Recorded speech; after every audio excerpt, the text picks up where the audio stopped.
بنی اسرائیل میں ایک جوان تھا جس کا نام کفل تھا۔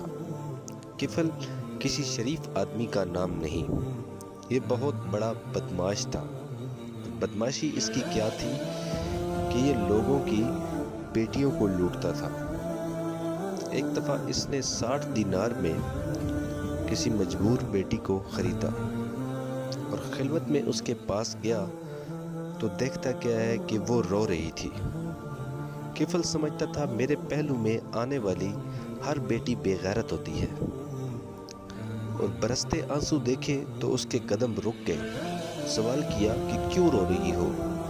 کہا کفل شوق سے نہیں آئی، مجھے غربت لے کر آئی ہے، مجھے بھوک تیرے تک کھینچ کر لائی ہے، غربت لے کر آئی ہے۔ یہ ایک بات کفل کی ہدایت کا سبب بنی۔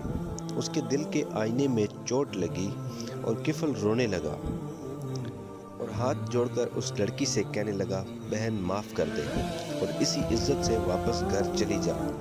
تو جس عزت سے آئی ہے اسی عزت سے واپس گھر چلی جا۔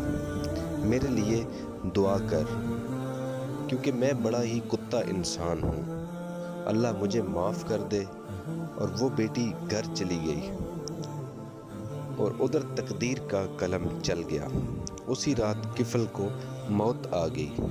صبح ہوئی تو زمانے نے کفل کی دیوار پہ لکھا ہوا پڑھا کہ اللہ تعالیٰ نے کفل کو معاف کر دیا ہے۔